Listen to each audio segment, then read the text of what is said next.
I'm going to show you how ouroboros work in Xenoblade Chronicles 3. So these are the special forms that you acquire a little bit into the game that let your characters transform into those crazy, like, purple-looking things that you've seen before, okay? Well, the way this works is pretty simple. There's 6 forms in total, and each form, there's a form for each character. And each character can only go into an ouroboros with their related character. So Noah and Mio, they are a pair. They go into their own ouroboros. Same for Uni and Tyon, and same for Lance and Cena. And what ouroboros form you go into is based on which character you have selected or are playing as when you use the interlink command in a battle. And for the AI, it's just random which one does it, basically. So if you are playing as Mio in a battle and press the interlink button to go into ouroboros, then it'll do Mio's form. And in case you are confused about what I'm talking about, the interlink is at the bottom left when in a battle. You can see it down there with giant swing Y/dark banner.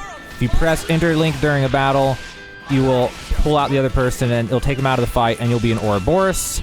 And you'll fight like this. You'll have different ouroboros abilities. They're different than your normal ones. There's a heat gauge at the bottom left, the same gauge button, like same button you use to turn into it. And when it fills all the way, then it kicks you out of ouroboros form, and there's a cooldown before you can do it again. Now, ouroboros form does more damage depending on the interlink level, and we'll get to interlink level in a second. It's also important to know that during ouroboros, your characters are completely invincible.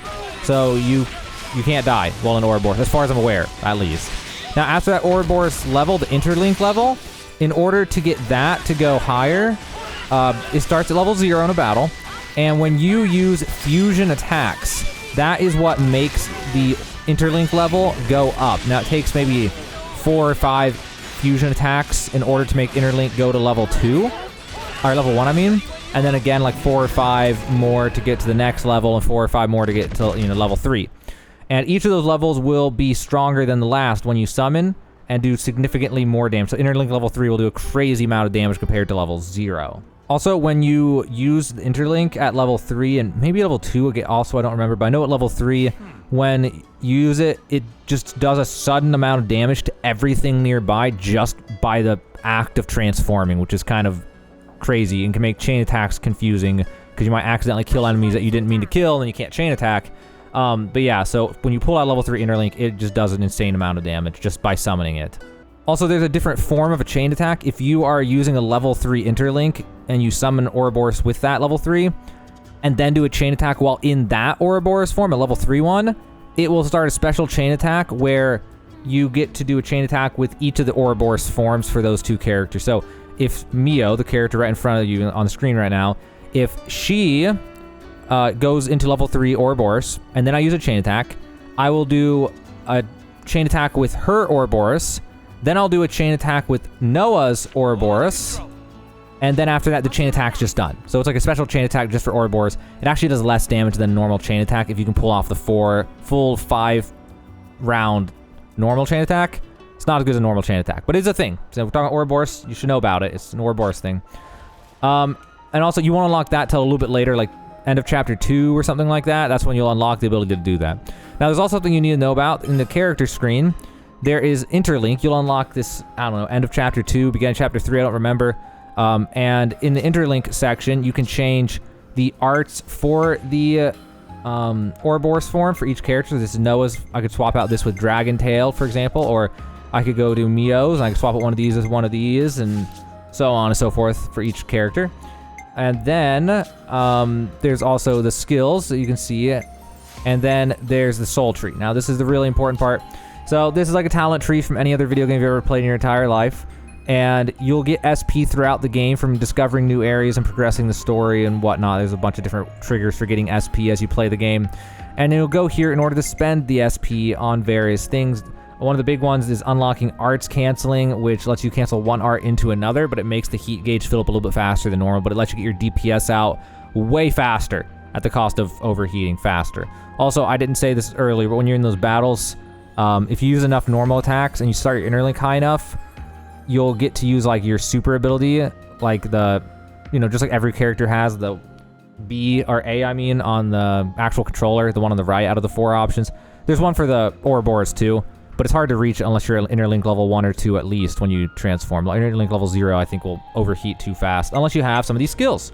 So this one that makes the heat gauge buildup slower, and then arts canceling, I think, actually go against what you want, but this one also reduces heat gauge buildup from canceling one art into another in ouroboros form, so you can combo that with that to increase DPS without overheat as bad. And there's lots of stuff in here, just like increase attack, or 5% chance to reflect an enemy attack, or gain 100% resistance to combos and reactions while art is active, and every single character has their own respective ouroboros skill tree with different things to buy and different links, like different ways to go from one to the other and all that.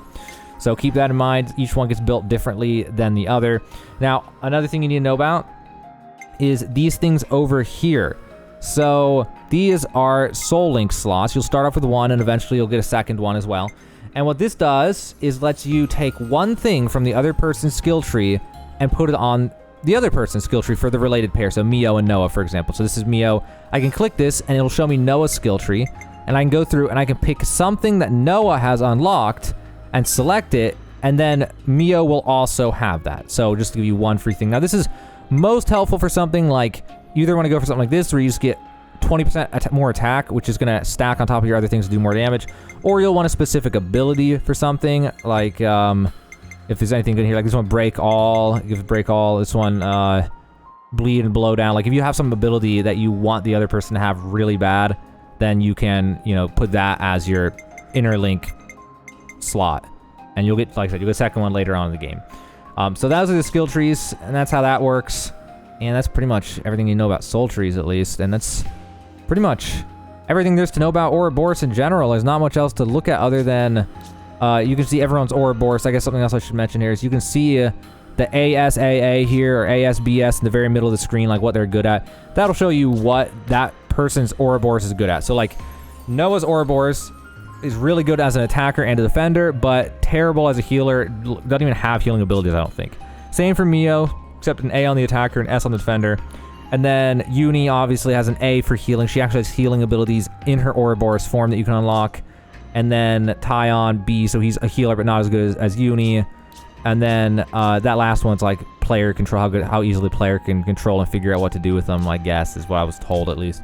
But yeah, so those are how you can get an idea of what's better than other ones. So like, for example, Tyon and Uni, their ouroboros form does like the least damage out of everyone's ouroboros forms when you're just using it in like a chain attack or something like that. Or at least that's my experience with it.